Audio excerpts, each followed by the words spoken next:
আমাদের কাছে বেশিরভাগই আসতো বিবাহিত পুরুষরা। তাদের সাথে মাঝে মাঝে কথা হতো। আমি তাদের বলতাম, ঘরে বউ রেখে কেন আমাদের কাছে আসো? তারা উত্তর দিত, তাদের নাকি এক জিনিস আর ভালো লাগে না। আমি তাদের ভয়ঙ্কর রকমের গালি দিতাম আর তারা আসতো। এত বছর এ পেশায় থাকতে থাকতে আমিও এই পেশায় তাকে মানিয়ে নিয়েছি, কারণ কিছু করার নেই। কিছু টাকা জমাতে লাগলাম। কিছু পুরুষ আছে, কাজ শেষ হলে কিছু টিপস দিত, 20 টাকা 50 টাকা, এভাবে করে জমাতে লাগলাম। কারণ আমার ইচ্ছে ছিল এখান থেকে পালিয়ে যাওয়ার। ভুটানে দীর্ঘ 2 বছর কাটানোর পর একদিন পুলিশের রেড পড়ে। আমরা যে দালালের কাছে ছিলাম, সেই দালালের বউয়ের সাথে তাদের কোনো একটা ঝামেলার কারণে সেখানে পুলিশ নিয়ে আসে। দালালটা পুলিশদের টাকা পয়সা দিয়ে কোনো রকমভাবে ম্যানেজ করতে পারে না, কারণ সেখানে সাংবাদিকরাও চলে আসে।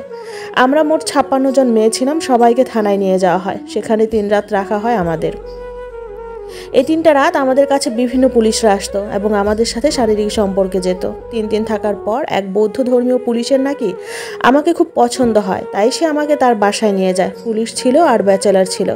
আমাদের মধ্যে থেকে প্রায় 21 জন মেয়েকে বিভিন্ন পুলিশ কর্মকর্তারা তাদের সাথে নিয়ে যায়। আমাকে নিয়ে আসার পর পূজার খবর আর জানি না। সে আমার খুব ভালো বন্ধু ছিল, কিন্তু কোনো ফোন বা যোগাযোগের মাধ্যম না থাকায় আমাদের বন্ধুত্ব সেখানেই হারিয়ে যায়।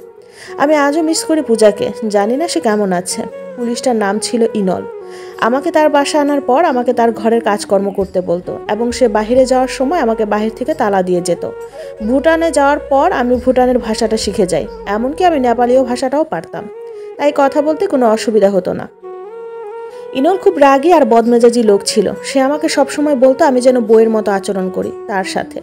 আমি চুপচাপ থাকতাম, তার সাথে খুব বেশি কথা বলতাম না। ঘরের সব কাজ করতাম আর রাত হলে নিজেকে ভোগের সামগ্রী বানাতাম। এভাবেই চলছিল জীবন। 6টা মাস কাটার পর আমি ইনলকে বললাম, এভাবে কতদিন আমাকে বন্দী করে রাখবে? আমি বের হতে চাই, বাহিরের দুনিয়াটা ঘুরে দেখতে চাই। ইনলের আমার কথায় মন গলেছে। সেদিন সে আমাকে নিয়ে বের হয়। আমি এই প্রথম ভুটান শহরটা দেখি, অথচ ভুটানে আমি আজ 2.5 বছরের মতো। ইনল এর পর থেকে আমাকে আর তালা দিয়ে যেত না। আমি নিজেই বাজার করতাম এবং যখন যা লাগতো তার দোকান থেকে নিয়ে আসতাম।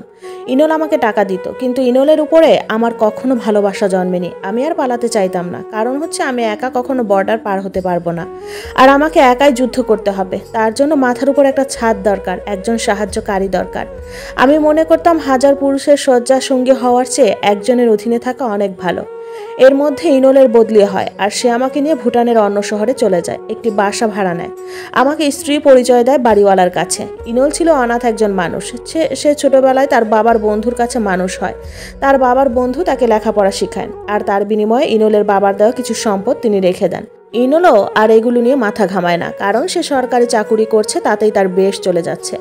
আমি ইনলকে প্রায় সময় বলতাম আমি বাংলাদেশে যেতে চাই, মৃত্যুর আগে হলেও আমি আবার পরিবারের কাছে ফিরে যেতে চাই।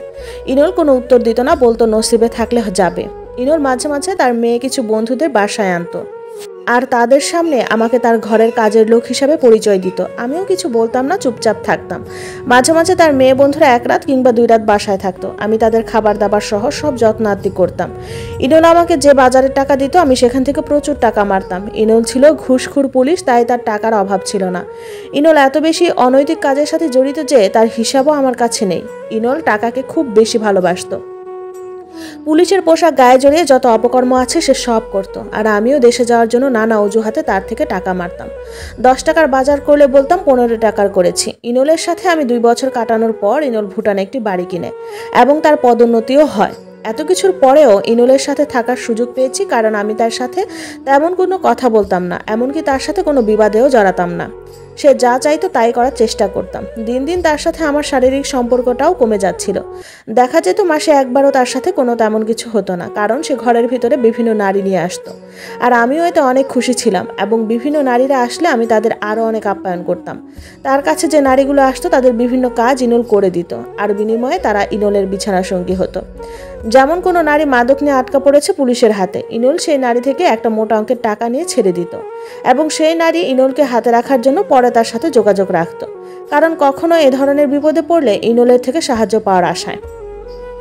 ইনল পুলিশ হওয়াতে নারীরা তার সাথে বেশি ঘেঁষত, কারণ কোনো সমস্যা হলে যদি পুলিশ থেকে কোনো সাহায্য পাওয়া যায়, ইনল এসব আমাকে বলতো আর হাসতো। আসলে ইনল আমার সাথে কম বেশি সবই শেয়ার করতো। তার সব ভালো মন্দ সব বলার জায়গা ছিলাম আমি। সে নাকি আমাকে এসব বলে শান্তি পেত, আর আমিও তার এসব শুনতাম চুপচাপ করে।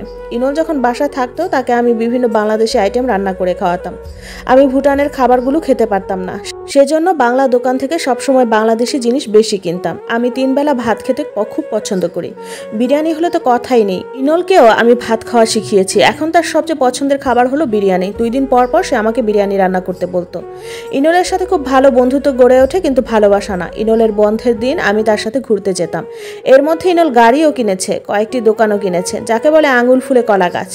আমি ইনলকে সবসময় বলতাম, ইনল এবার একটা বিয়ে করে সংসারী হয়ে ওঠো, আর কত একা থাকবে। ইনল বলতো, করবো তো, আগে লাইফটাকে এনজয় করে নিই।